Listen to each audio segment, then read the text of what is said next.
Do you go to the lectures? Lecture notes?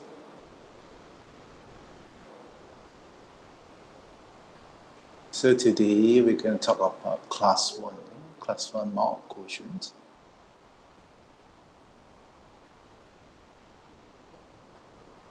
Can you see my screen? Yes, sir. Okay, today is quite a comprehensive lecture. Just bear with me. If at any point the lecture notes is lacking, then you let me know, okay? Or you cannot hear me, let me know. So class 1 malocclusion, we're going to have a lecture series. Today class 1, then later class 2, and then followed by class 3.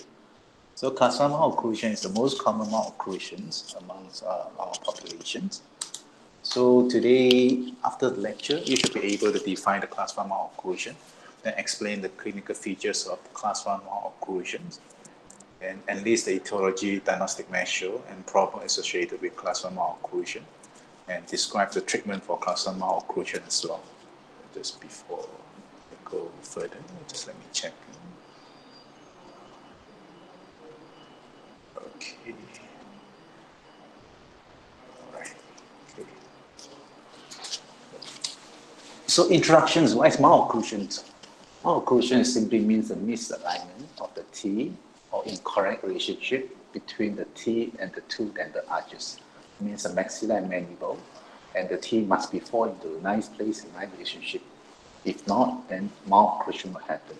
So class 1 malocclusion, it just means the presence of the two alignments or occlusal features outside the normal range, when the anterior posterior incisor relationship is class 1. It means the incisor is class 1, but you have crowding. So that is called class 1 malocclusion. So the last lecture, we discussed the normal, it means there's a range. For overjet, let's say overjet is 2 to 4, and abnormal maybe it's more than 4 or less than 2. That's called the normal range. So if it fall outside of normal range, then consider malocclusion. So as its prevalent is 60%, is one of the most common malocclusion seen. So among the class 1, class 2, and class 3, 60% of populations fall into malocclusion class 1.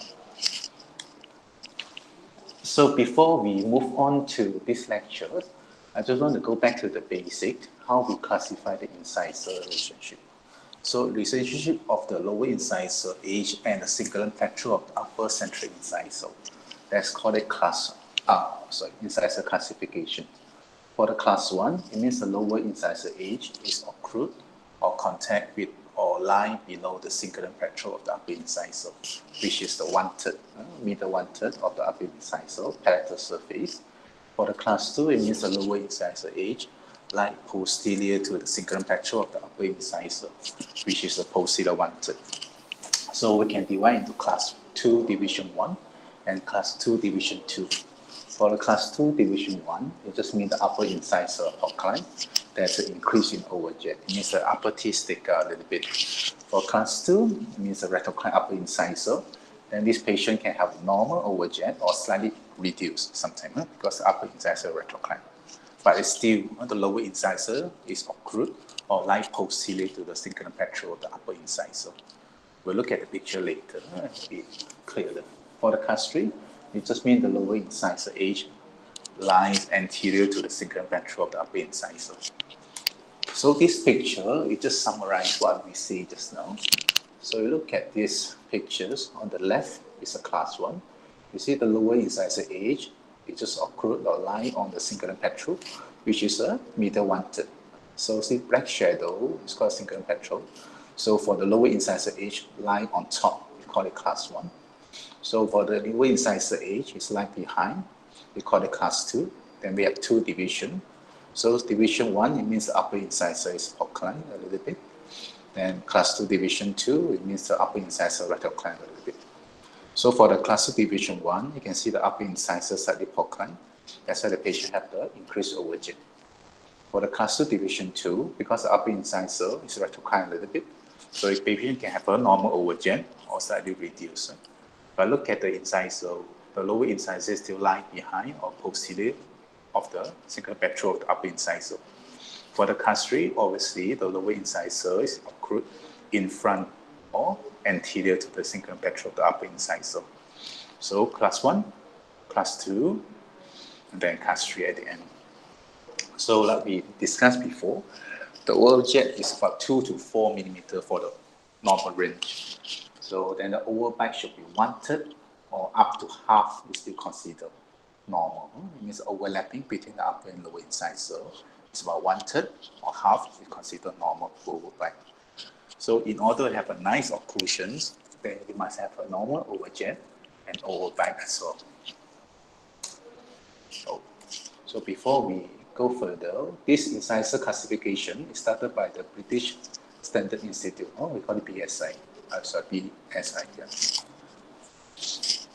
Okay, then later we have this ankle, which is an orthodontist from America. Then they classify the class 1 malocclusion based on the molar. This is the British Standard Institute. They're based on the incisor. Then later, there's one American orthodontist. He classified the class 1 malocclusion based on the molar relationship. So according to ankle, they say the class 1 malocclusion is defined as the mandibular tendon arch is in the normal mesial-distal relationship to the maxillary arch.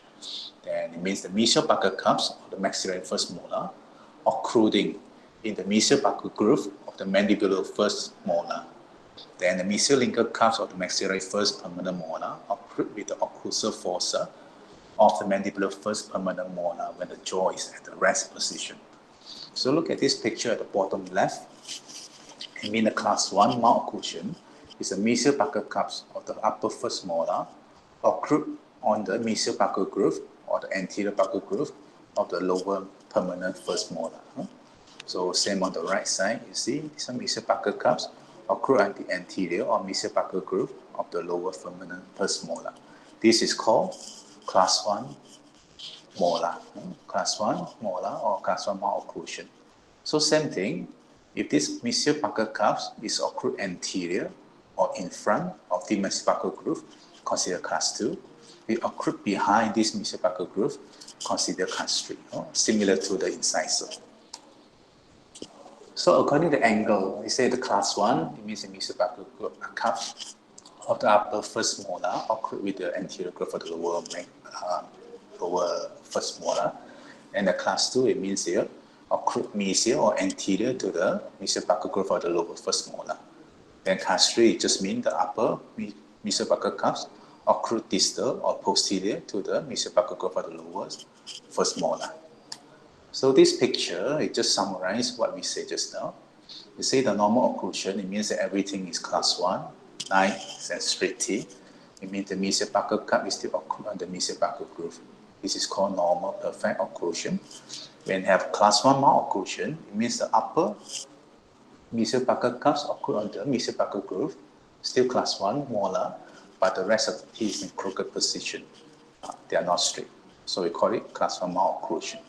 Class 2, it means it just occlude anterior to this mesial buccal groove. So mesial buccal cups occlude anterior or mesial to the mesial buccal groove of the lower molar, then consider class 2. Class 3 just means the mesial buccal cup occlude posterior or behind the mesial buccal groove. So this one is called class 3.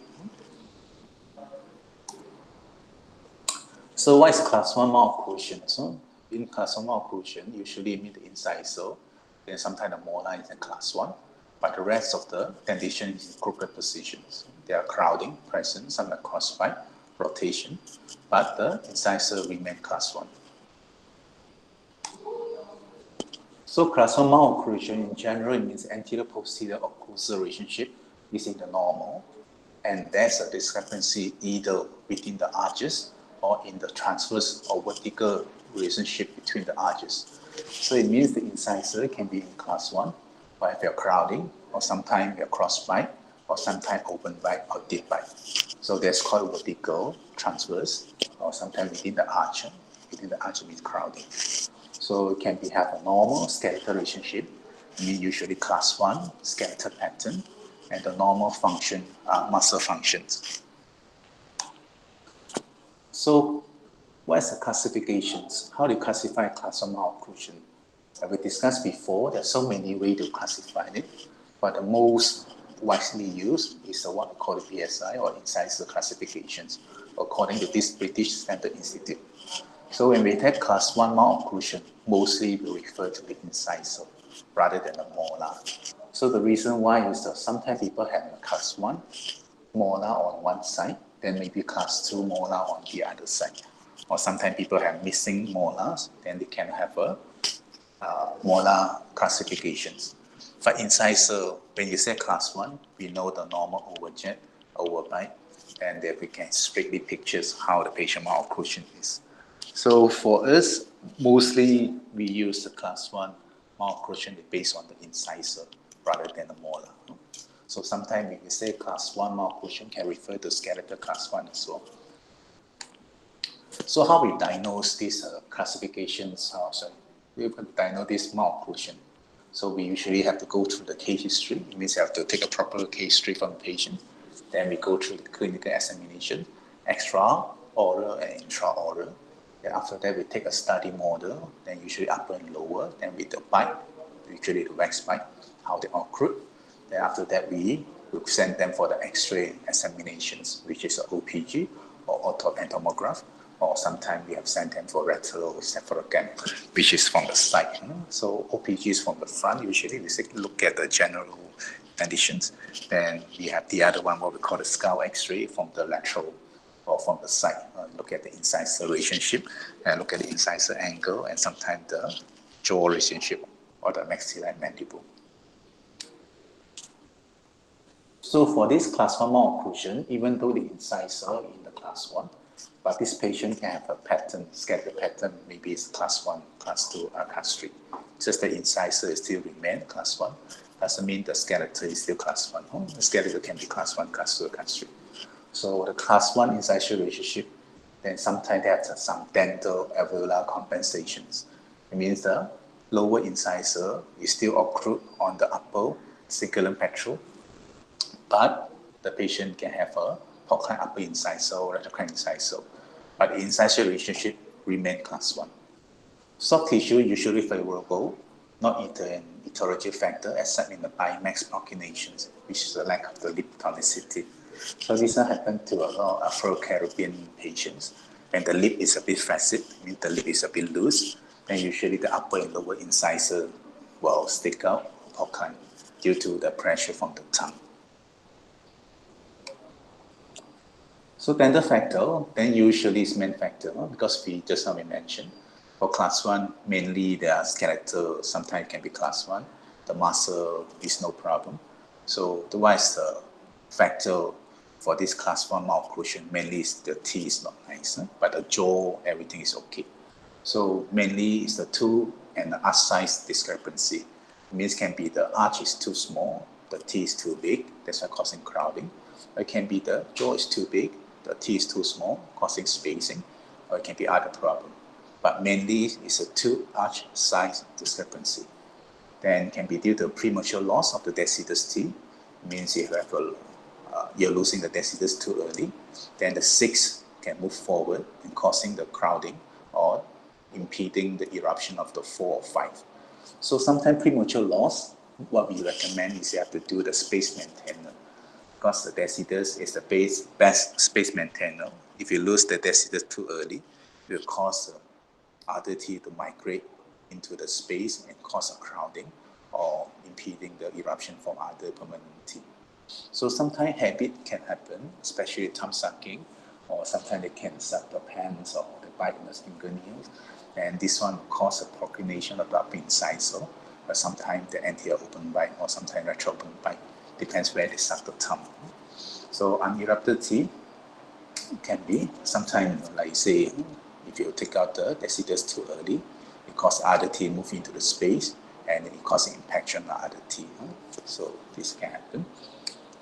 So what's the features? Extraoral features for this class 1 malocclusion, then you should have a straight profile or slightly convex profile. Convex means protruding slightly. And usually they have a harmonious face, it means the upper and lower jaw in the nice proportion. When you look at it, usually patients have a straight profile. How we assess the straight profile is from the picture. We look at the side profile of patients. Then if you draw a line from the forehead straight to the chin, and look at this, should be have a straight profile. So average vertical proportions, lower facial height, and FMPA. FMPA means the Frankfurt mandibular plane angle. So Frankfurt mandibular plane, it means the lower orbital, and to these tragus or external auditory medius, this line. Then to mandibular plane. Mandibular plane means lower border of the mandible. So this is how we measure the Frankfurt mandibular plane angle. So this angle should be an average about 27 plus minus 4 according to the CAF value. So it means the patient have a chromosomal occlusion. Mostly they have an average vertical proportion. That means the vertical height of the lower face, upper face, or middle face. These are all must be have the nice proportion. So sometimes some vertical and transverse abnormality may be found. So patients sometimes have a deviated jaw. It means the jaw is not symmetrical. That can cause a transverse or crossbite problem. So the lip usually are competence or sometimes incompetence. It depends on whether the incisor procline or retrocline, or sometimes depends on lip tonicity also. So the exception is a bimaxillary proclinations. So where the upper and lower incisor procline, this one, let's say, usually happen to a lot of Afro-Caribbean patients. So they usually have a loose upper and lower lips. I mean the lip pressure is not enough. The tongue pressure is more than the lip pressure, and that's why upper and lower incisor procline. So the lips are full and everted, then due to the raise and lack of lip tonicity. So intraoral features, then most of these class 1 malocclusion patients, they have a class 1 incisor relationship, then class 1 canine and molar relationship. Then the overjet usually within the average, which is about 2 to 4 millimeters, and overbite can normal, deep, reduce, or open. Depends on vertical proportion. Then sometimes patients have crossbite and scissor bite. So this is picture showing all the intraoral features. So you can have a normal Barker relationship with one of the mole features like below. You can have crowding, even though the incisor in the class 1. They have rotations, rotation of the anterior teeth, can have impacted teeth, sometimes canine, sometimes lower, premolar, crossbite, median dyestima, spacing, deep bite, open bite, and proclination of below incisor. We call it bimax proclinations. So crowding. Crowding is the most common features for class 1 malocclusion. Because if you're talking about the skull, sorry, the jaw, upper and lower jaw is relationship or proportion, then mainly is due to the crowding of upper and lower teeth. So very common manifestations, about 60% of Caucasian children. And what the causes or ethology for this crowding can be due to discrepancy between the size of the teeth and the size of the arches. So like I say, the arch is too small, then the size of the teeth is too big, then it doesn't fit or doesn't match together, then cause crowding. It can be due to premature loss of the primary teeth. So we discussed this before. The primary teeth act as a space maintainer, the best space maintainer. So if you take out the primary teeth too early, then it causes crowding, because other teeth might migrate or they might move or tilt into the space and causing impaction or crowding of the other teeth. So always try to retain the permanent, the primary teeth or baby teeth until they are time for aspirations. They only take it out. If you take it out too early due to caries or other reason, it might cause crowding and impaction of other teeth.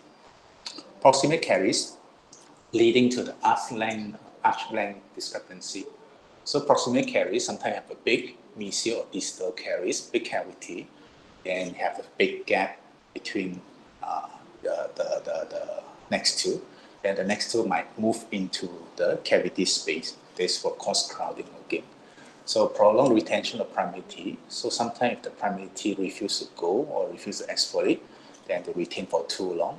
So by 12 years old, usually by 12 to 13 years old, you should have all the permanent teeth erupted and baby teeth should be exfoliated. But if you've gone beyond 12 or 13 years old, if the baby teeth refuse to go, they will cause crowding because there's no space for other teeth to come out. Even though they come out, it won't be enough space to accommodate the primary and the secondary teeth together.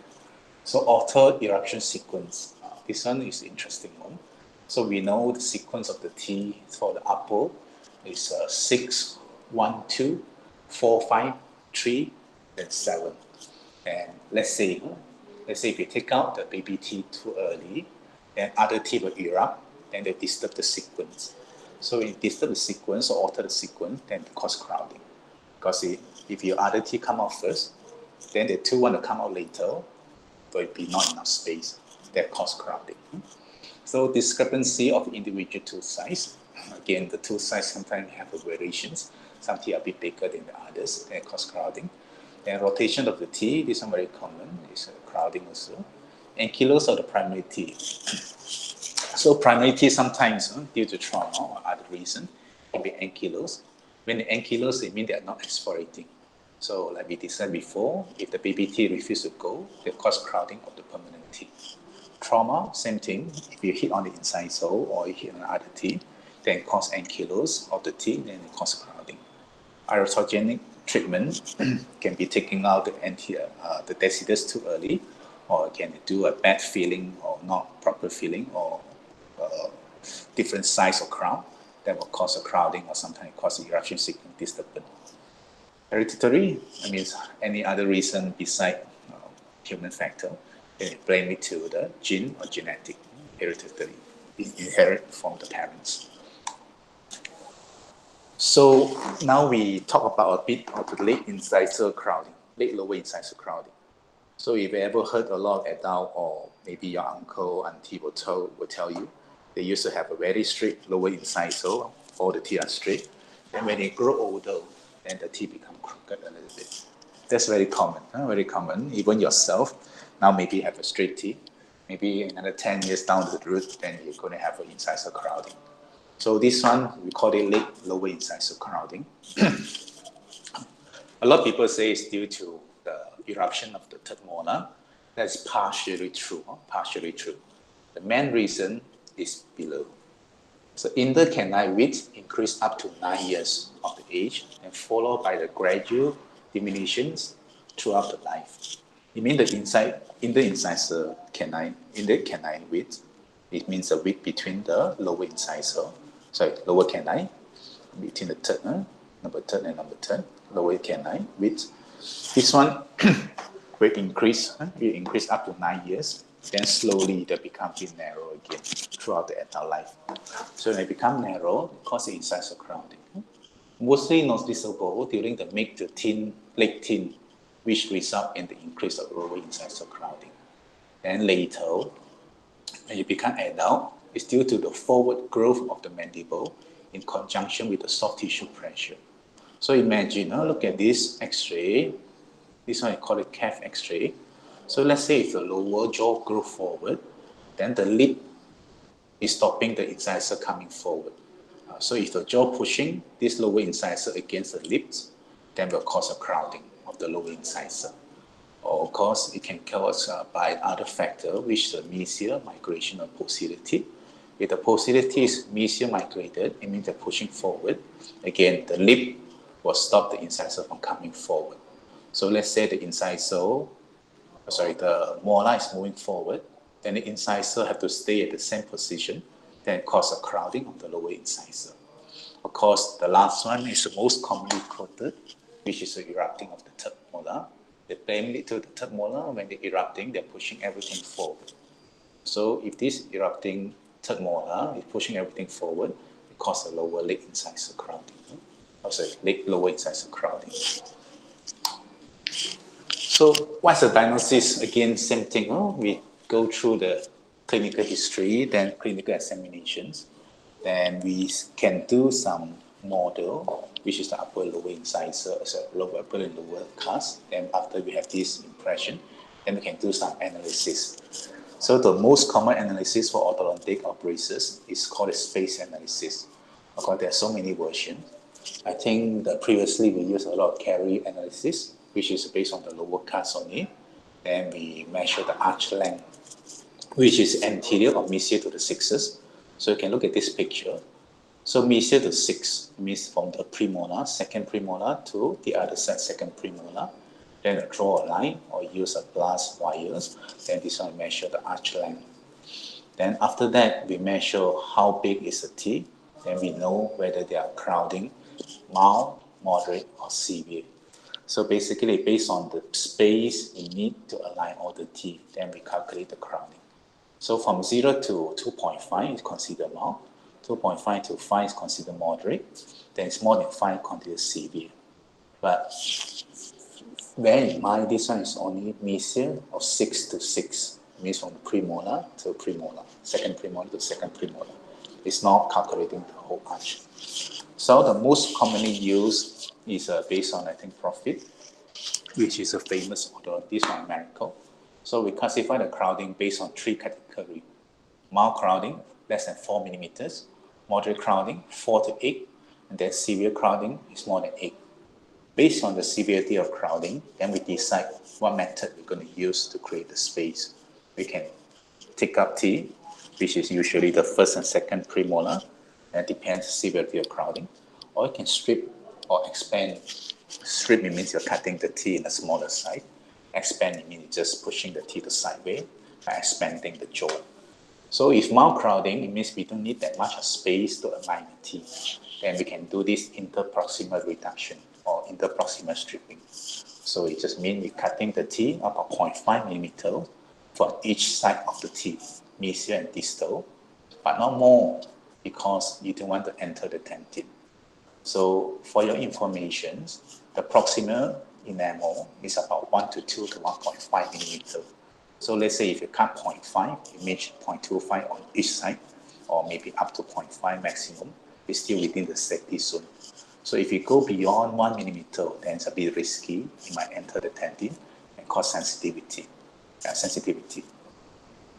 So after you cut mesial distal, let's say you do it from 5 to 5, and every mesial distal you cut 0.5, then you can get about 3 to 4 millimeter space by cutting the teeth in a smaller size.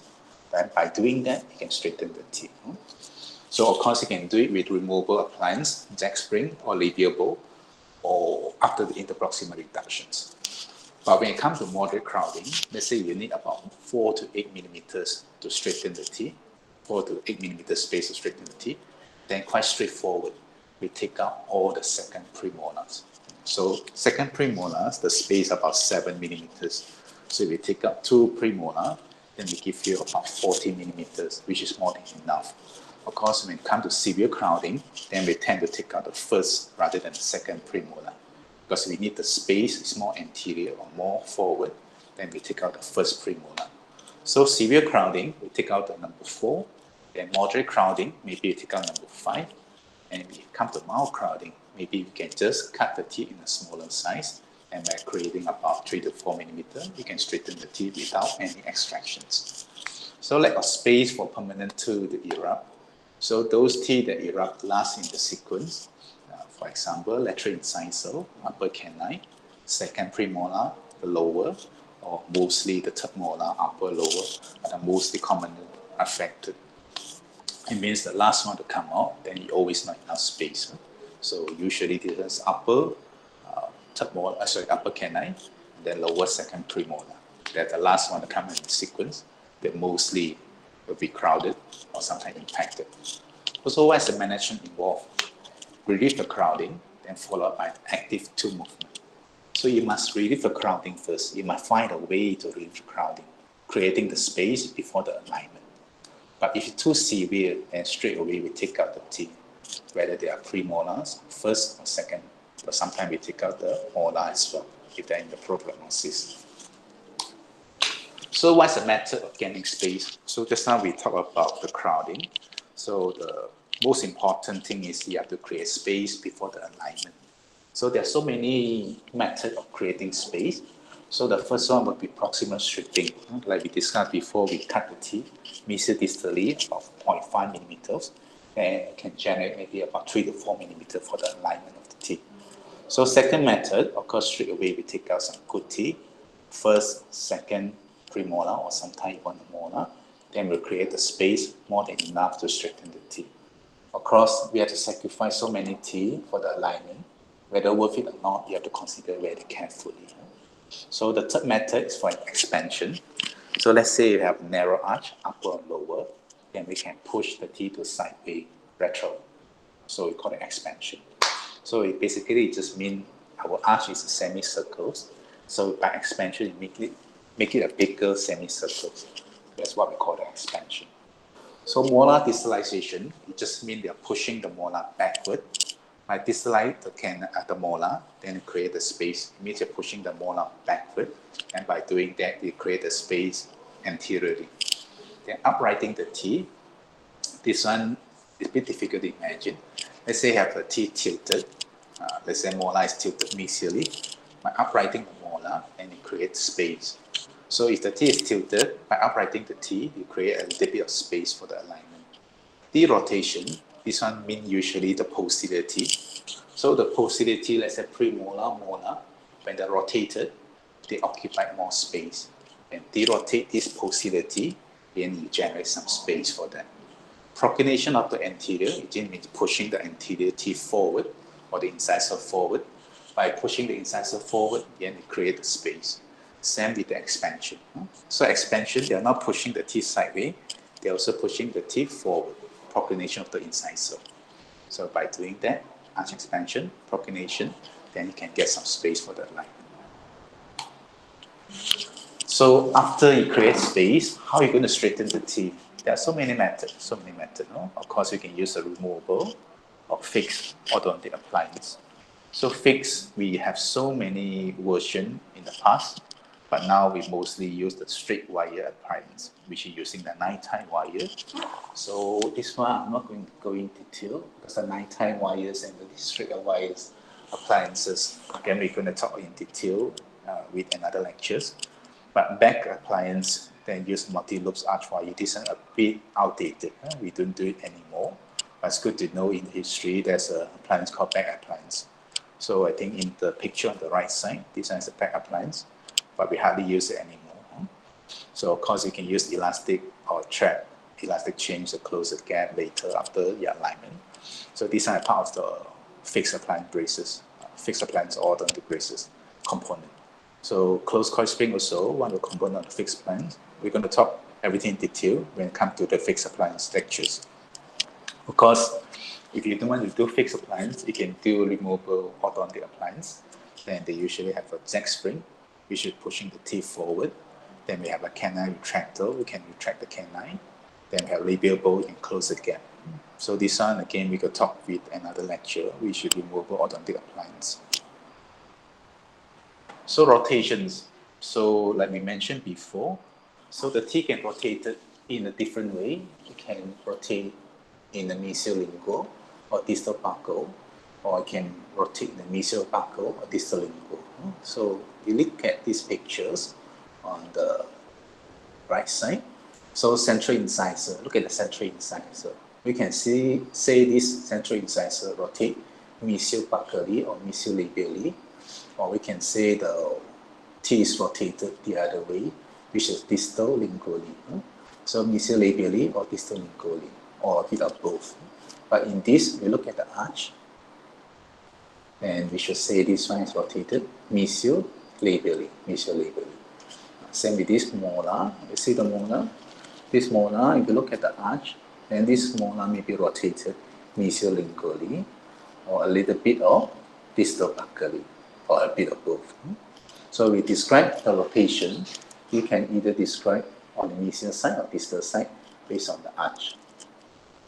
So anterior teeth. So let's say if an anterior incisor is rotated, then you need the space to derotate the tooth. So this one anterior rotation usually due to crowding. So when you have crowding, you need space for the alignment. Whereas in the posterior part, premolar, molar, so it is rotated, you see they occupy more space. So if you straighten it or derotate it back, then maybe you can generate the space for the alignment. So posterior, if you derotate the tooth, you generate space, but anterior, when you derotate the tooth, you need space opposites, due to the morphology of the teeth. So what's the treatment for rotations? You can use a removable, sometimes jack spring with labial bowl to correct it, or you can use a fixed appliance to correct it. Usually it's a 9-tie wires. You put the wires in, then you can derotate the tooth. So jack spring, sometimes you can touch in one side at one side or mesial or distal, then you can rotate the tooth. But all these orthodontic treatment, it come with the retention. It means you have to put the retainer after you correct it. Why? Because orthodontic treatment or whatever braces treatment, they're never stable. All the time we tend to have to relapse. We need to go back to the original state. So we need something to retain or maintain the position. So usually we will put the retainer. It can be due to, you can put a lingual bonded retainer, or you can do an S6 retainer or horrid retainer. So whatever we do, we need something to maintain. Everything okay? If I'm too fast, stop me. If I'm not clear, stop me also. So impacted teeth. Impacted teeth, like we say, is very common in the upper and lower arch, which teeth will remain impacted in the jaw past their normal eruption. So we know after 12 to 13 years old, we're supposed to have the full set of dentition. Means they have the 7 to 7 upper and lower. If this hasn't happened, then maybe you can suspect there's something impacted. So for the upper, most common one is the canine, and the lower usually is the second premolar, because they are the last one to come out in the sequence. So what's the etiology? Can be obstructions from eruption. Sometimes you have a supernumerary or any cyst or blocking the teeth from erupting. It can be, the most common thing is usually due to the space. Not enough space, then it will erupt. And non-resorbing or over-retained teeth. So baby teeth, they refuse to go, then past the age of aspiration, then it can cause the impaction of the other permanent teeth. Atopic position of the tooth bulb. So sometimes the tooth can grow into a weird position. Sometimes the canine can grow in next to the nose or beneath the nose, which is too high up, then they refuse to come down. So it can be due to atopic position. Ankylosis of the primary teeth. So if the primary teeth is ankylosed, they refuse to go or refuse to exfoliate, then cause impaction of permanent teeth. Non-resorbing alveolar bone. So if the bone is not resorbing, then the permanent teeth cannot come through. So this one can cause impaction. Then dilaceration of the root. This one very common, especially if the kid have a trauma before, then they hit on the baby teeth, and sometimes get injured the permanent adult teeth with the lining beneath. And this will cause a dilaceration. Dilaceration just means the change on the crown root angle. So when the crown root angle change, means the crown is facing upward, and the root is just a normal position. So this one will cause the impaction of the central incisor. So this one can verify by an X-ray. So soft tissue or bony lesions sometimes can be due to fibrosis, then will cause the impaction of the teeth also. Prenatal cause can be due to cleft palate, osteoporosis. This one will cause impaction. So postnatal tuberculosis, anemia, ricket, malnutrition. So this is an environmental factor.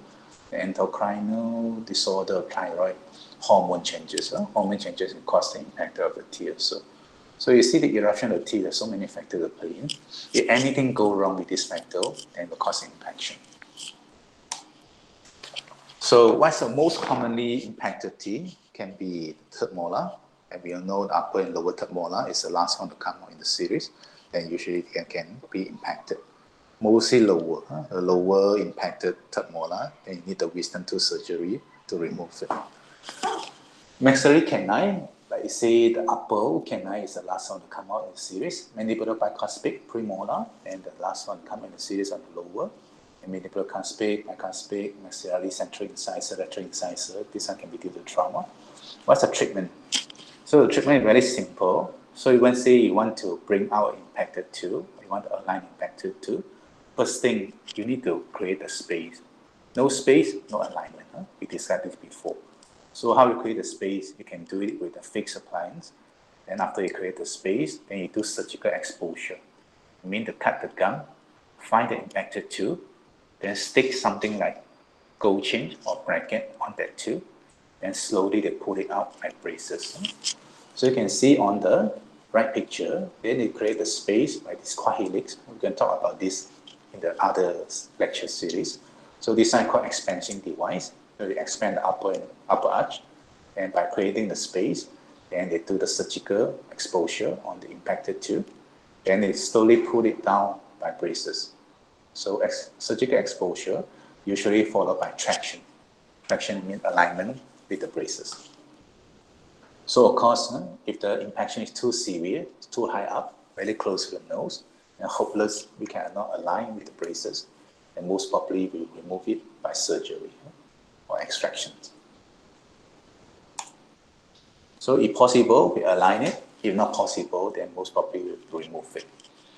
So sometimes malocclusion can happen by spacing. So spacing, presence of spacing in permanent adult teeth is abnormal. It may be localized or entire arch can exhibit spacing. So sometimes it can be localized. So mostly the median dyestima, which happen between the central incisor. It can be generalized, it means happen to almost every single teeth. So generalized spacing mostly due to the arch and the two size discrepancy. So it means the arch is too big, then the size of the teeth too small, and usually have generalized spacing. So localized spacing, median dyestima, all this sometimes can be other factor or other reason.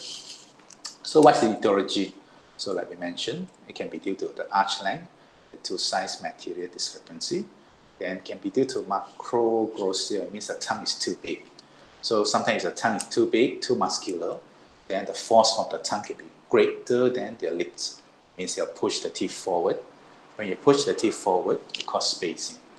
Because it can be due to the habit, which is sucking habit. You suck your tongue, then the tongue will procline the upper incisor, then retrocline the lower incisor. So when you procline the upper incisor, it creates space. An abnormal tongue posture. So this one can be due to the tongue thrust habit. Sometimes the tongue will keep thrusting forward, then causes spacing. Two agenesis, it means missing teeth. It can be congenitally missing, or can be due to other reason, trauma, sport, and you knock it out, and it causes spacing. Hereditary spacing, this one usually due to the arch or the jaw size is too big. This one can be due to genetic, and usually sometimes happen to the class 3 patient, have a longer lower jaw, bigger lower jaw, sometimes cause crowding.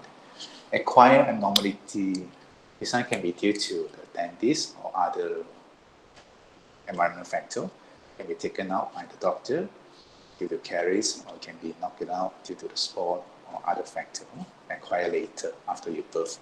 Drifting of the teeth subsequently of the loss of the permanent teeth. So sometimes if you're losing one teeth, it will affect the other teeth also, because they are next to each other. So if you lose a permanent teeth, sometimes the other teeth can drift into the space and causing so much spacing and the misalignment of other teeth. So it can be caused by the bone loss due to periodontal disease. So if you notice, a lot of old people, grandma and grandpa, sometimes they have a lot of space in between the teeth. That's due to the periodontal support is compromised. So if the periodontal support is compromised, then usually the teeth can move quite easily. So when the tongue pressure is too big, then they will push everything forward, then causing the spacing. This one usually happens to the periodontal disease patients. So diagnosis again is the same thing. You take a proper history and do a proper clinical examinations. Then you take an upper and lower mole, or upper and lower model, and they analyze the mole or the model, and sometimes send the patient for radiographic examinations. Send it for OPG, sometimes for LSF, and after that, they analyze everything, you come to a diagnosis, and you start the treatment with a proper treatment plan. So what's the treatment plan? Usually it means a removal of the causes.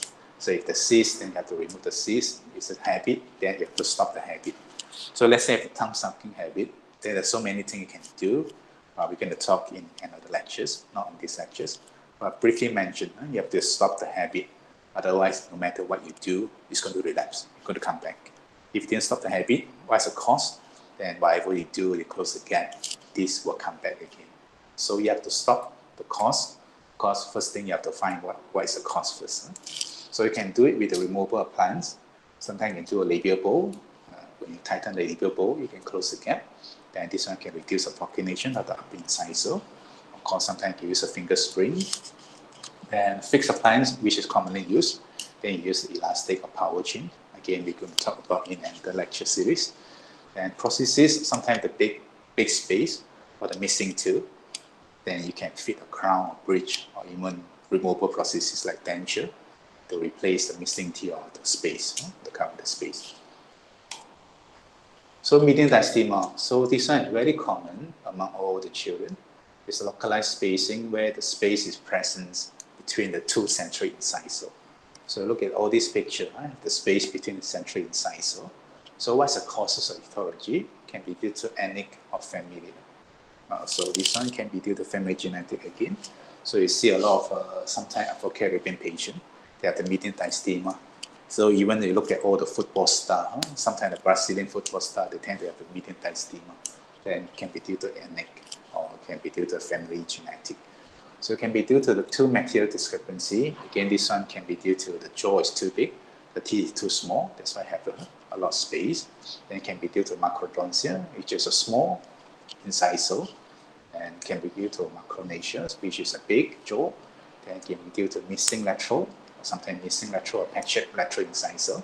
Then this one called spacing. Can be due to retained decidus teeth or the mesodent.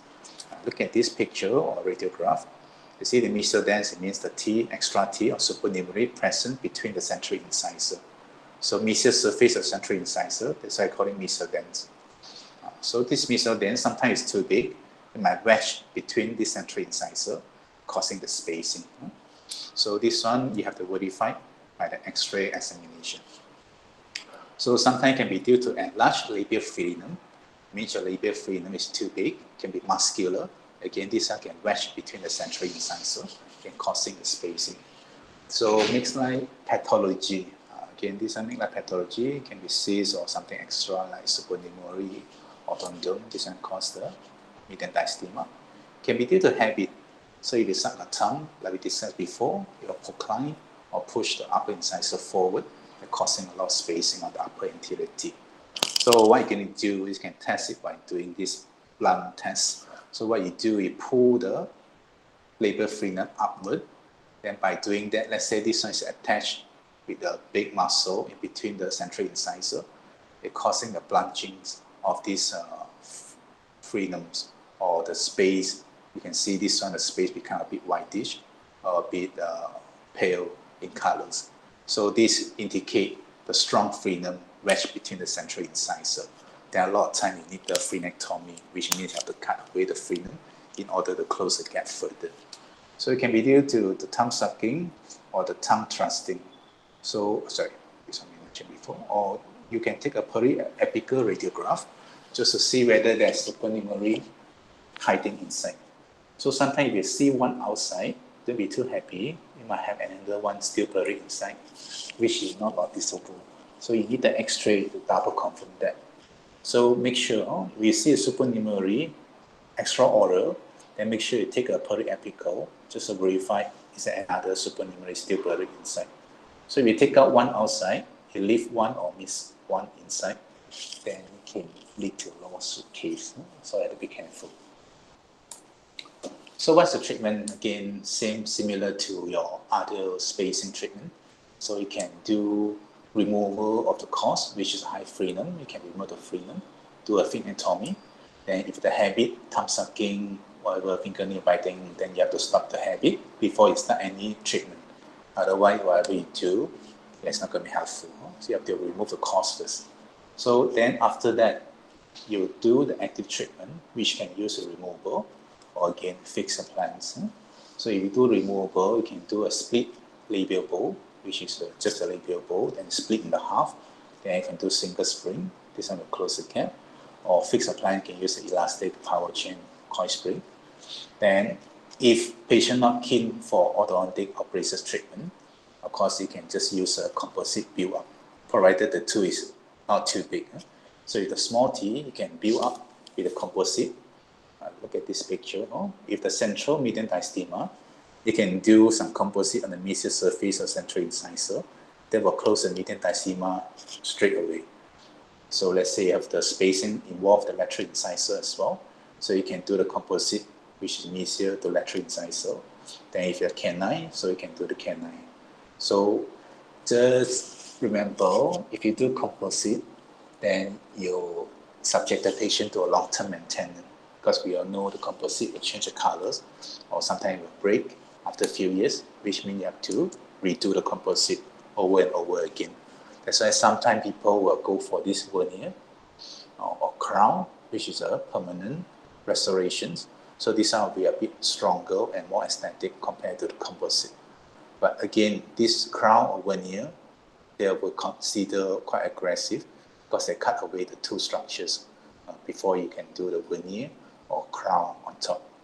So if you consider the two braces treatment, whether they are removable or fixed, you subject the patient on the long-term retention maintenance. So whatever we do for braces, they're not stable. You need something to maintain it. So a lot of time after you close the gap, you put a permanent fixed retainer behind or palatal of the upper incisor, sometimes canine to canine.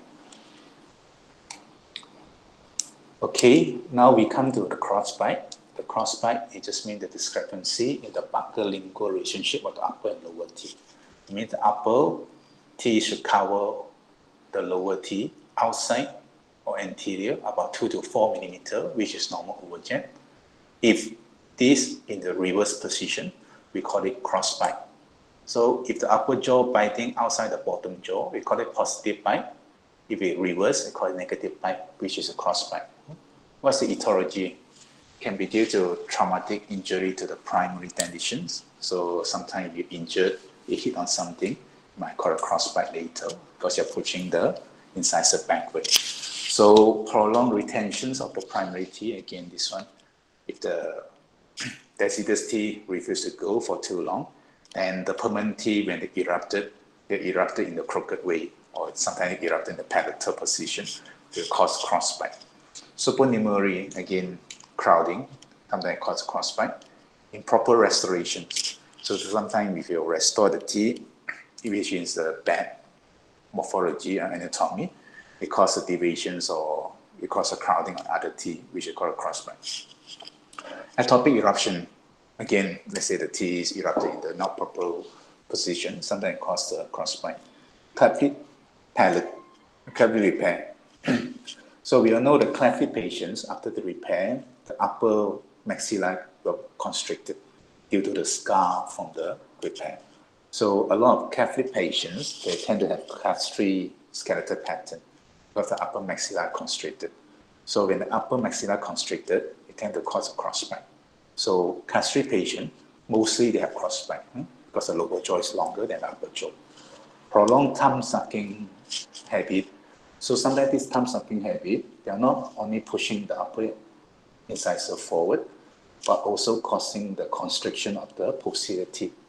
So the thumb you put in, they're only pushing, not only pushing the upper incisor forward. When you suck the thumb, then the buccinator muscle will constrict the upper arch, which will cause the crowding. So look at this example. So this is anterior crossbite on the upper pictures. Then below, you're having the posterior crossbite.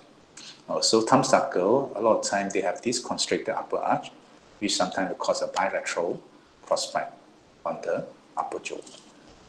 So arch length inadequacy. So this one again is due to the arch, upper and lower arch is not matching. Genetic, of course, you cannot find any reason depending to genetic. So classifications, it can classify per locations. So it can be anterior or posterior. So if forward, anterior, involve incisor, you call it anterior crossbite. Involve the posterior teeth, premolar, molar, you call it posterior crossbite. So anterior can be single tooth or segmental. So single tooth involve one incisor. Segmental sometimes involve more than two. Central incisor, retro incisor, sometimes involve the canine as well. Posterior crossbite usually described in the unilateral or bilateral. Unilateral it means one side, bilateral both sides, crossbite. So as per nature, then we can classify as a skeletal or dental crossbite and functional crossbite due to occlusal interference. So skeletal usually a bit more severe, difficult to treat. Then usually patients have the jaw deviations. I mean the jaw is asymmetry, lower jaw deviated to one side. Then this one usually is skeletal. Dental a lot of times due to crowding. One side is more crowded than the other side, sometimes cause a crossbite. Functional, it just means patient have initial contact, then the jaw will shift to one side. whether they're forward, backward, left and right. This is called functional shift. So functional crossbite is considered emergency. So you have to treat a bit early. Again, this crossbite we will talk in other lectures, not in detail in these lectures. So the diagnosis, same thing. Take a proper history, then go through the clinical examinations. Then, if possible, take an upper and lower study model. Then, of course, if necessary, send the patient for the radiographic examination, which is OBG, and LTSF for orthodontic treatment, which is very common. So sometimes have a jaw asymmetry.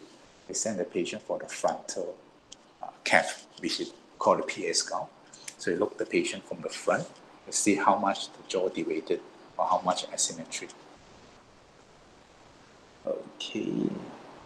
So if you see on these pictures, this crossbite mostly skeletal because it involves the whole jaw. So this one may be dental, it's involving 1, 2. So skeletal mostly involve sometimes the whole arch or sometimes half of the arch.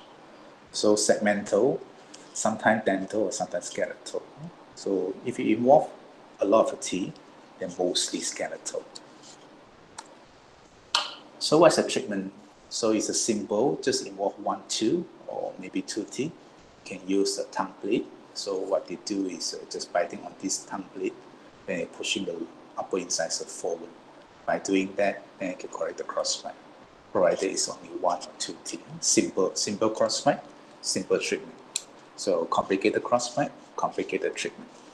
So if you come to the maxilla is too short, then you can do this protection face mask for the deficient maxilla. It means the maxilla is too short, you can use a face mask to pull the maxilla out.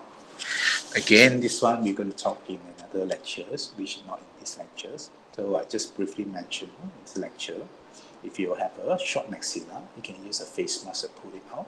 By doing that, it corrects the crossbite. Because the arch must be matching before you can correct the crossbite. So removable appliance, you can use a lower anterior inclined bite plane, Catalan. Again, this one we will talk in other lectures. Today we just briefly mentioned neck spring, pushing the teeth forward. By doing that, correct the crossbite. Coffin spring, it just means expansion. So sometimes the upper jaw is too narrow, they can expand the jaw. By doing that, they correct the crossbite. Jack screw, same thing, is by doing the expansion. Of course, when it comes to fixed appliance, we can use a quad helix. Quad helix, it means these 4 loops, 4 helix, 1, 2, 3, 4. This one is called a quad helix appliance. Again, it's an expansion device, so you can expand the upper jaw or lower jaw. Or sometimes you can use the cross elastic or cross rubber band from the upper jaw to the lower jaw. Let's say you have a crossbite, you can do the palatal surface on the upper jaw, then to the buccal surface of the lower jaw. By doing that, this one will be pushed out, this one pushed in, then you can correct the crossbite. Again, we will talk about this in another lecture series, which is called crossbite. Of course, you can do some maxillary expansion, RME, rapid maxillary expansion. So this one, you have to turn the screw maybe once or twice a day. Then after a week, then you can correct the crossbite. So this one very fast, we call it rapid maxillary expansion. So we'll talk in another lecture series, crossbite. Then we'll talk about rapid and slow maxillary expansion. Of course, when it comes to adult, which is a patient will stop growing, they are not growing anymore, and can do orthodontic surgery, especially the class 3 patients. They have a longer lower jaw, shorter upper jaw. They can do surgery to rectify the jaw discrepancy. So deep bite can cause problems. Sometimes the deep bite can cause the stripping of the upper palatal mucosa, or sometimes can cause a lot of extrusion of the lower teeth.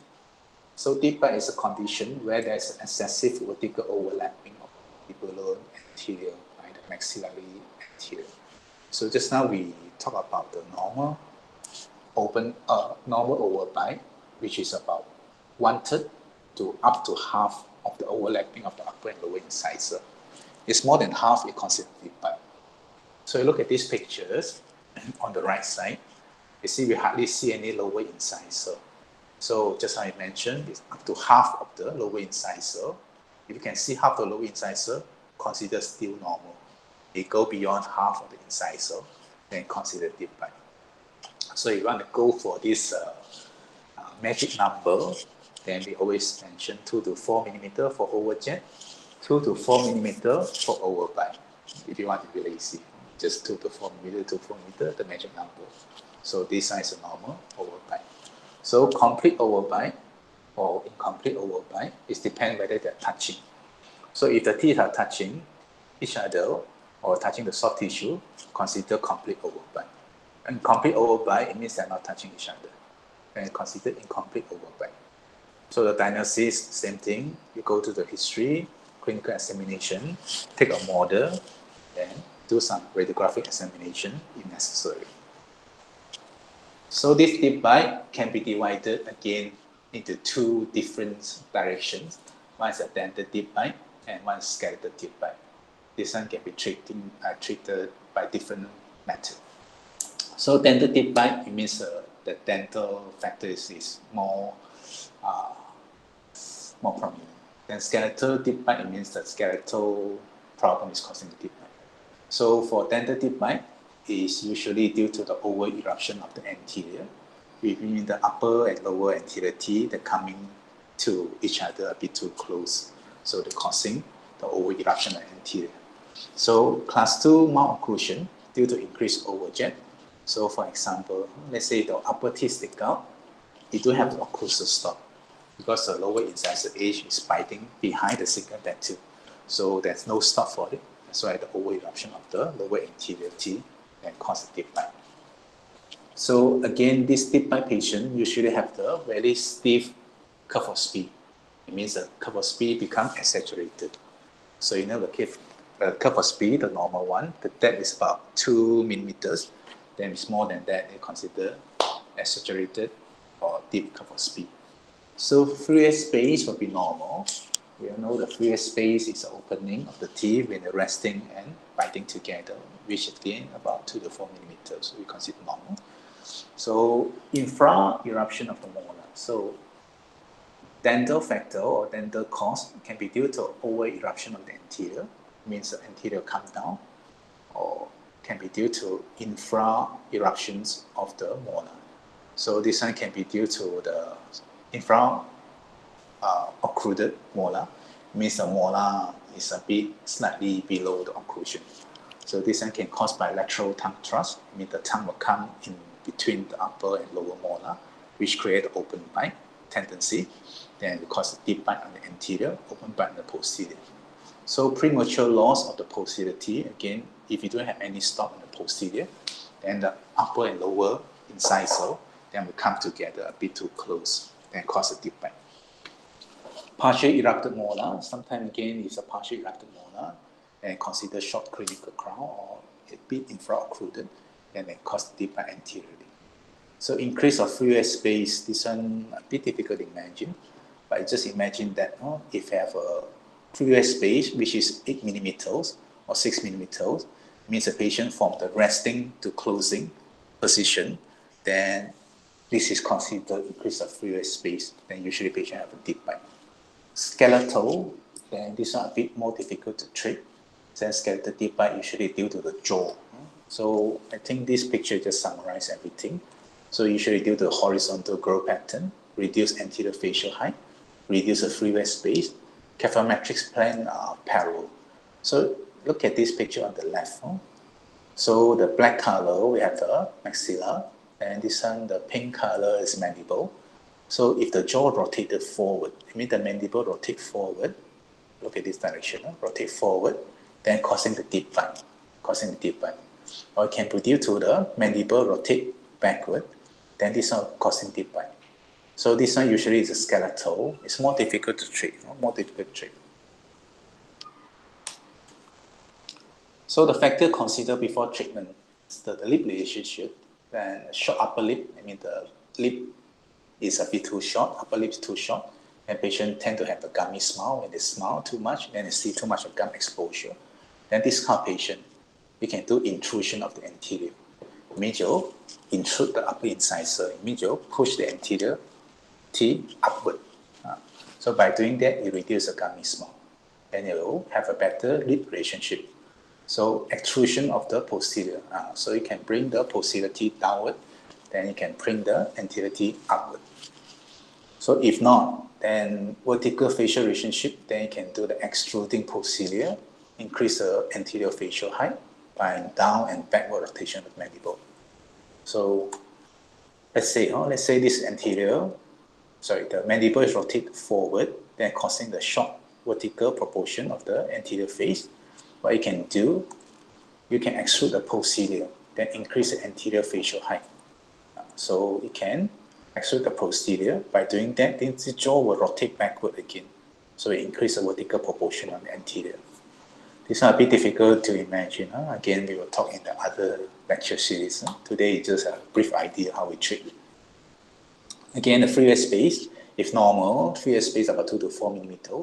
If more than 2 to 4 millimeter, it means you can extrude the posterior teeth. By extruding the posterior teeth, then you will settle the deep bite. But if normal, it means within 2 to 4, it's better not to extrude the posterior because it will invade into the freeware space. So what the best to do if the normal freeware space, it's best to intrude the anterior rather than extrude the posterior. So in summary, if you want to settle this deep bite, there are two methods, two ways to do it. Either you intrude the anterior or you extrude the posterior. Or sometimes you can do both. You intrude the anterior, at the same time you extrude the posterior. And again, this one is based on so many factors before you decide that. So what's the treatment? Again, you have two methods to do it, either removable or fixed, or sometimes if the severe one can deal with the surgery. So removable, you can put the anterior bite plane. So look at this picture. So you put anterior bite plane, you cause the occlusions on the posterior. It means you have the anterior bite plane, then they only have a contact on the anterior teeth. That by doing that, it creates a space on the posterior. So this molar later will become over-erupted. I mean, they will find a way to come together. So when this molar extruded or over-erupted, then the deep bite will settle. That's what we do with the anterior bite plane removal appliance. So of course, sometimes you can do the functional twin block appliance, activator, bimetal. This one, you just bring the lower jaw forward. So if you bring this incisor forward, so from the posterior of the cingulum petrous, then you bring it anterior, then you can bite on the incisor. Again, they create the open bite on the posterior teeth. Then this posterior teeth, molar, premolar will come to over-eruption. Then by doing that, then they will reduce the deep bite.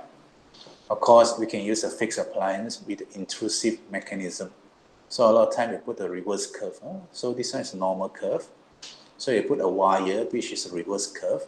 By doing that, it can intrude the upper and lower incisor. At the same time, you can extrude the posterior teeth, premolar, molar.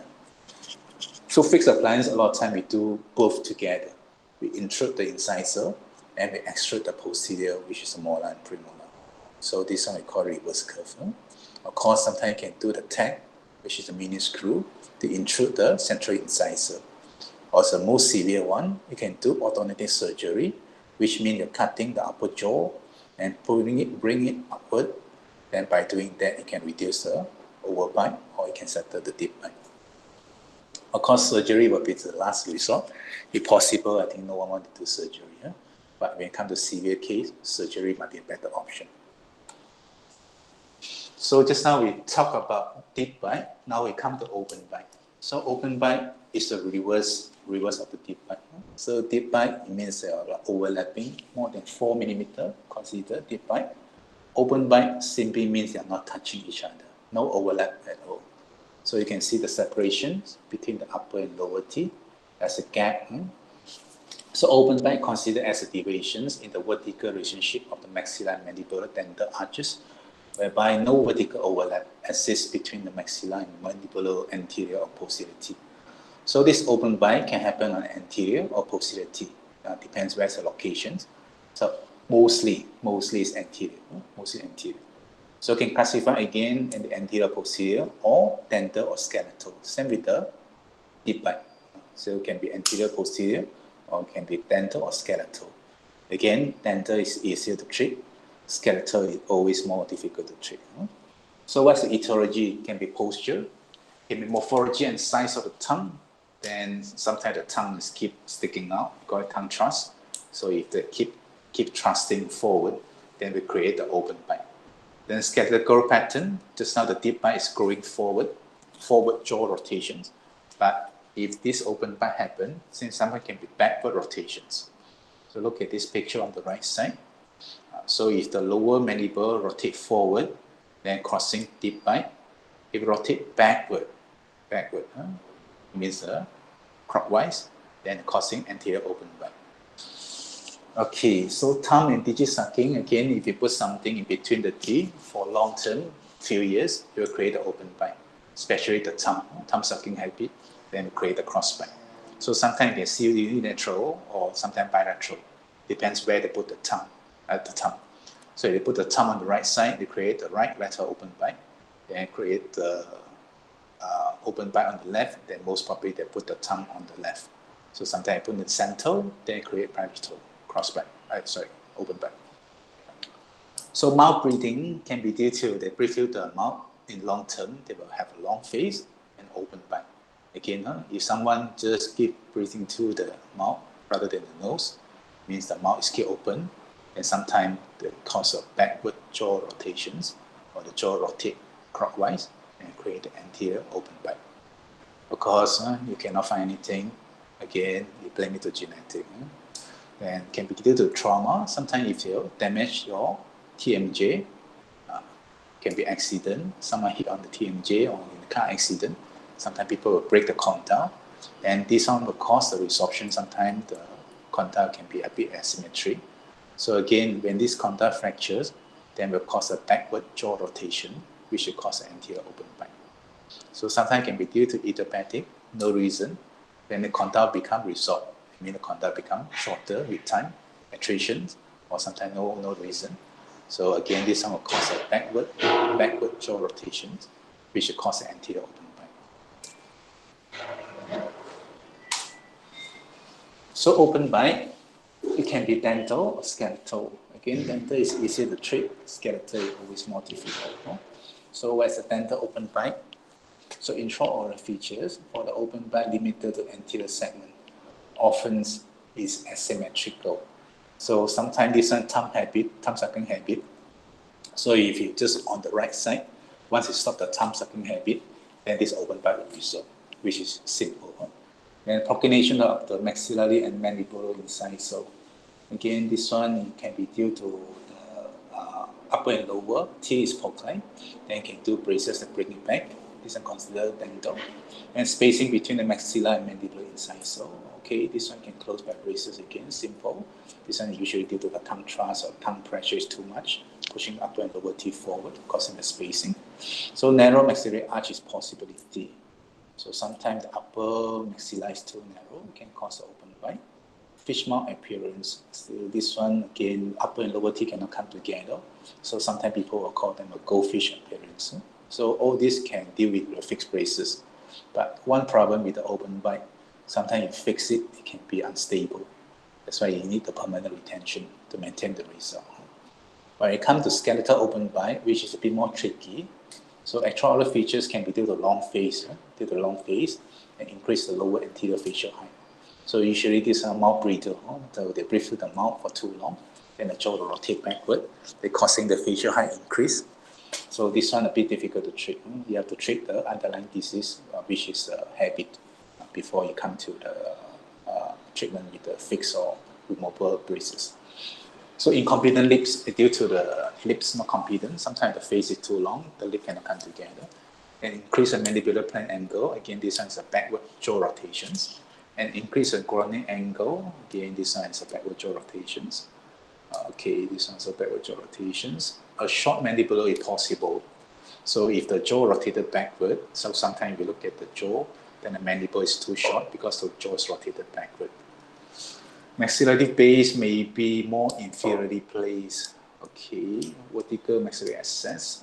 The angle formed by mandible and mandibular plane is also increased. Again, this one, look at this mandibular plane and maxillary plane angle. So if the bigger, it means the jaw is rotated backward. So you call it steep angle. So this one usually will cause anterior open bite. So intraoral features, more crowding with upper incisor. So when it comes to jaw, you see the skeletal is a problem. So the dental usually quite normal. So it can be more crowding on the upper incisor, lower incisor.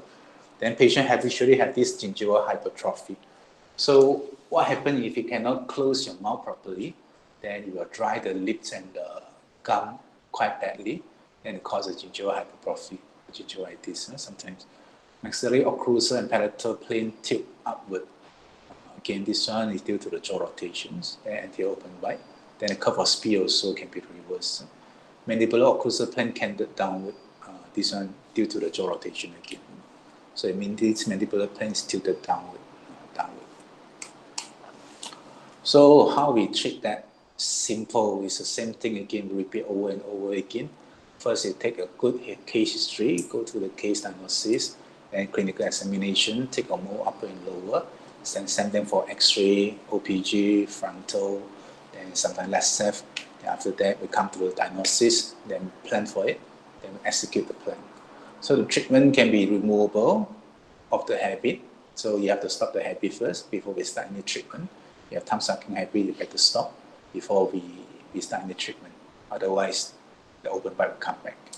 So myofunctional appliance, posterior bite block with hypo headgear, intramolar twin block with headgear, Franco 4. All these will cover another lecture series. Again, this one is quite complicated. Also, what it means is you're going to impact the upper maxilla using this headgear, hypo headgear. So by pulling this maxilla upward, then the jaw can rotate forward again. So by doing that, and the anterior open bite will be settled. So removable appliance, sometimes the tongue sucking habit, because it can create a seal with the upper and lower lip with the tongue. So what we do is we have to break this seal.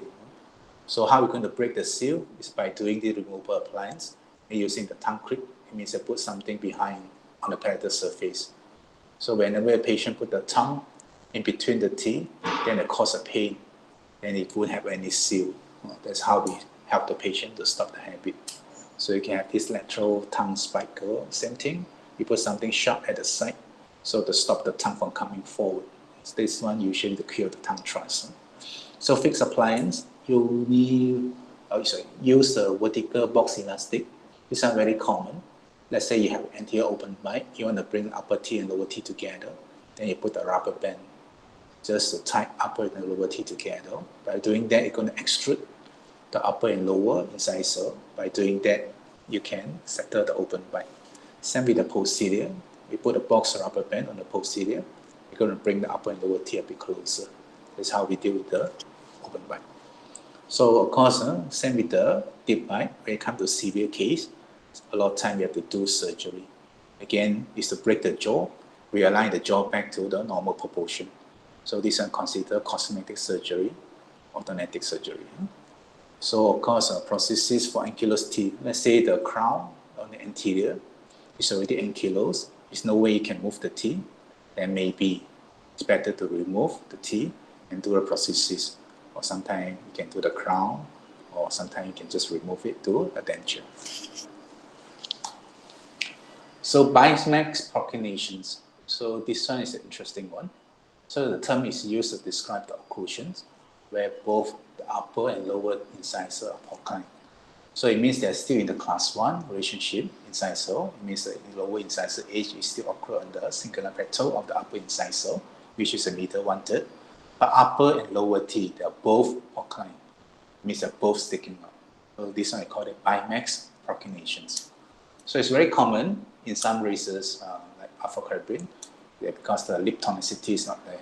So I mean the lip is flaccid, or the lip is very loose, then the tongue pressure is more than the lips, then tend to push the upper and lower teeth forward. This happens to a lot of Afro-Caribbean patients. So overjet may be increased due to the incisor inclinations or angulation. So look at this picture. Look at this picture. So when the upper and lower teeth are both proclined, then same type patient can present with the increased overjet. So this one is due to the incisor inclinations or angulations. So ethology is soft tissue pattern. So like we say, they have a flaccid lips, or you have a strong tongue, which is tongue thrust, or can be a big tongue, logophosia, What's the treatment? So you can put a fixed appliance with extractions. So let's say you want to bring the upper lower incisor backward. You need space. So how we create space? A lot of time, the simple way is by doing the extractions. So we take out the premolar, then we have a gap in the middle. Then by using the gap, we can bring the upper and lower incisor backward. By doing that, then you can reduce the angle or reduce the bimax populations. But recognition might include the tongue space. So let's say you bring the upper and lower incisor back, it might take out the tongue space. So patients sometimes have a big tongue, they feel a bit suffocated. They say the tongue cannot breathe because the tongue is too big. And we bring the incisor back, you take out the tongue space. So what they do, they tend to stick the tongue back again. So by doing that, it causes relapse. I mean, the upper and lower incisor still come forward. That's why permanent retention is very important. For whatever case is unstable, then maybe we have to put a fixed retainer, or sometimes we have to put a Hawley or acid retainer for life. Patient have to wear this retainer for life in order to prevent the relapse. So the biggest problem for braces treatment is relapse. Whatever we do, they always will come back a little bit. So what's the conclusion? Any kind of mal-relationship between the teeth as long as the incisor and skeletal relationship is class 1, we consider it malocclusion class 1. So if you see the incisor, they're class 1, then you have crowding, crossbite, deep bite, open bite, whatever bite is still considered class 1 malocclusion. It's based on the incisor relationship. So a class 1 malocclusion reminds us the anterior-posterior relationship is normal. Hence, we need to diagnose the causative factor. A lot of times habit or sometimes pathology, supernumerary, whatever cyst. Then remove it first. Okay, you have to remove it first. You have to stop the habit. So sometimes burrito you have to remove, cyst you have to remove. Then followed by the correction of the dental apparatus. So remove whatever causative factor, what cause, then you remove it first, then only you start the active treatment. And your treatment should be more stable.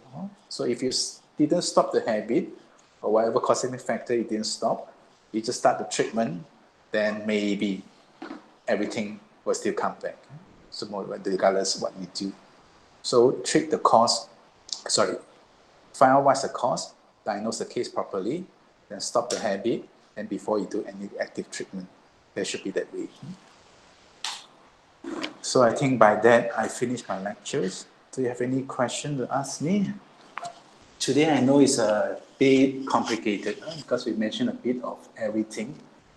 Because when it comes to treatment, I have to tell you all the modality of treatment. But when it comes to the lecture series later, which is treatment mechanic, how the teeth move, and what's a component we can use or fix a plan, I think the picture will be a bit clearer. Today we just briefly touch almost everything. So it can be a lot of confusion. But don't worry, we'll clarify with the lecture later. But regarding the class 1 malocclusion, do you have any question to ask me? Doctor, I have a question. Yeah, go ahead. For the incisor classification, what Yeah. the upper and lower incisor edge are touching together? Okay, good questions. So just now we talked about the incisor classification. So the lower incisor edge should be occlude on the cingulate plateau of the upper incisor, which is 1.1/3 meters, isn't it? Can you see my pictures? Yes. Okay. So if they occlude on the mediator, it's considered class 1. It's behind, considered class 2. If in front, it's considered class 3. So let's say the incisor is touching edge to edge. So it means they are occlude anterior or in front of the incingulate plateau, which is considered class 3. Okay, understand, doctor. Okay. Any more questions?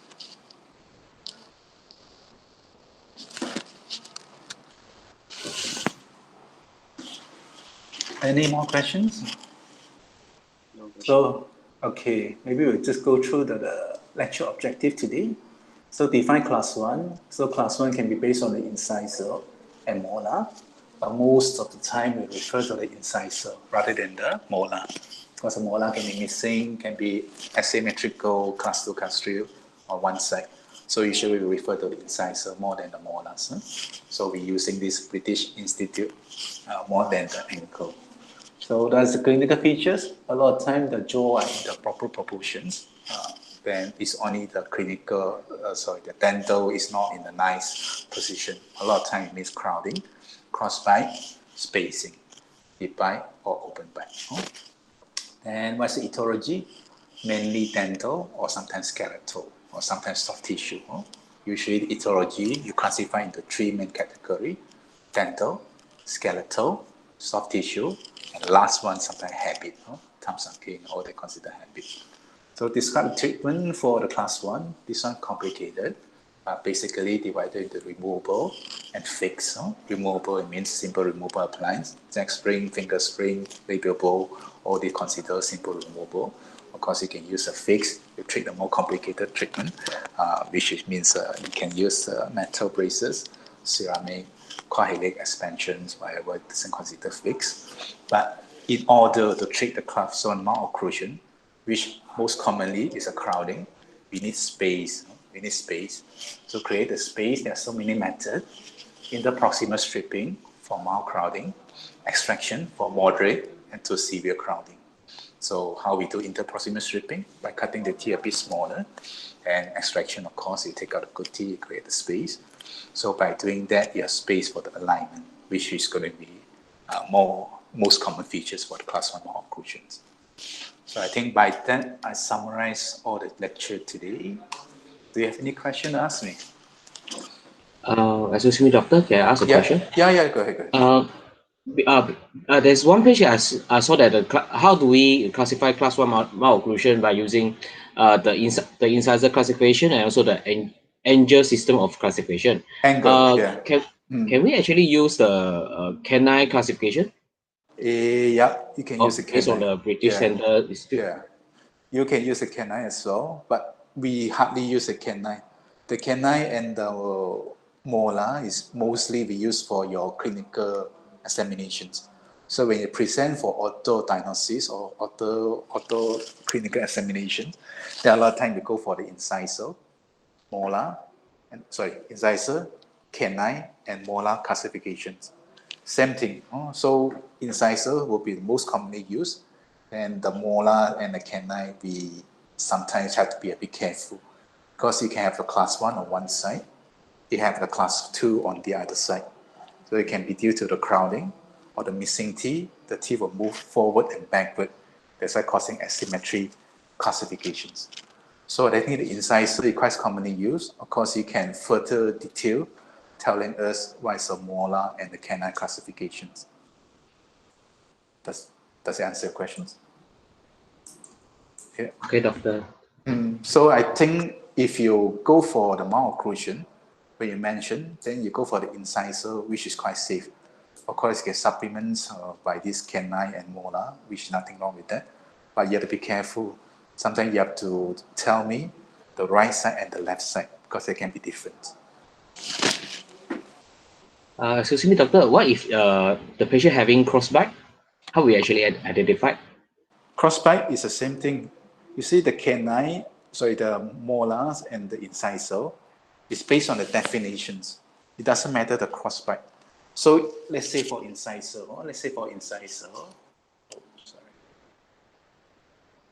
So incisor, let's say incisor, very obviously, if you have a crossbite anterior, and usually they mean castrate. Yeah? Castrate the crossbite. But if you based on the angle, this one doesn't matter the crossbite or the normal bite. It's based on the cups. It's a mesial buccal cups occur under mesial buccal groove. So even they are reversed in the crossbite, as long as they fall in this mesial buccal groove, they still consider class 1. Yeah. So what doctor means is if they happen to have crossbite, we're using the angle classification. You can still use it. Still can use it. Okay. You just go for the classification as the definition, which is a mesial buccal cups occur on the mesial buccal groove. So even they are crossbite, you still can see the mesial buccal groove whether they are occur on the mesial buccal groove or not. So definition is still definition. So even though incisor or molar, you go for classification, you go back to the definition. Crossbite or not crossbite, doesn't matter. Okay, thank you, doctor. Yeah. Any more questions? Doctor, I have another question. Yeah, go ahead. One of your slides stating the method of gaining space is molar digitalization. Okay. What pulls the molar backwards? Very good question, So how are we going to pull the maxilla backward or the molar distalization? It's by using the headgear. So a lot of time you see we can put a headgear which is wearing the face mask. Oh, let's see, okay. So you see these pictures, yeah? This kid is wearing what we call the face mask or headgear. So by using the occipital skull, then this one acts as an ankle. Then you have a rubber band attached to the upper jaw. So this upper jaw is an intraoral component which attached to the molar. So using the skull as an ankle and using the rubber band to push the maxilla backward. So that's how you distalize the molar. Of course, now we have a later technology which is called tack or mini screw. You can put the mini screw at the back of the arch, then using the mini screw to distalize the molar. But that's a different topic. But I think you should know for undergrad how we distalize the molar is by using the headgear, which you use the occipital as an ankle, attach rubber band intraorally, and by doing that, you're going to push the molar backward. Yeah. Okay, understand, doctor. Thank you. Any more questions?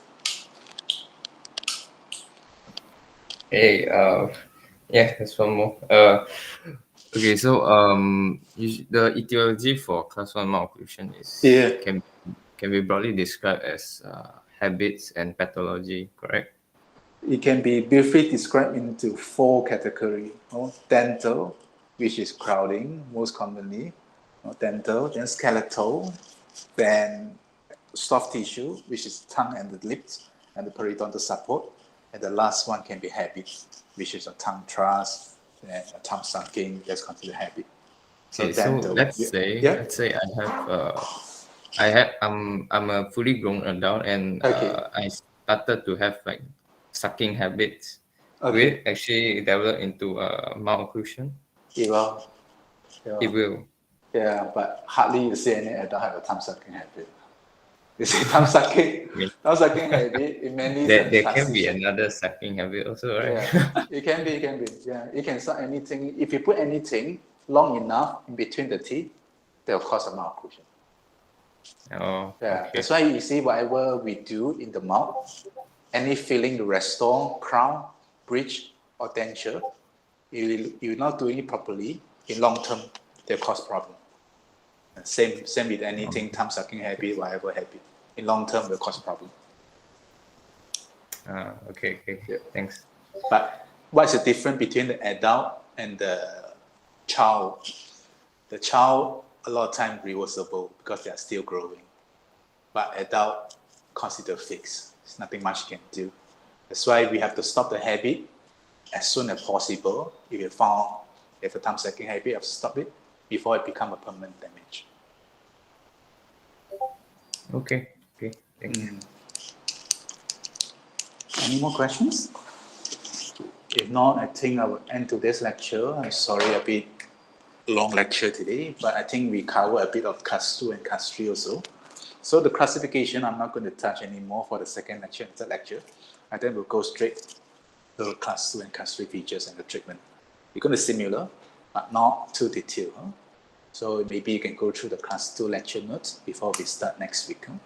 So my plan is doing class 1, class 2, class 3, then we're going to have a tutorial which is going to blend everything together. Yeah? Any questions? If not, I think I will end the lecture today. I'll see you next week. Goodbye. Okay, thank you, doctor. Bye-bye.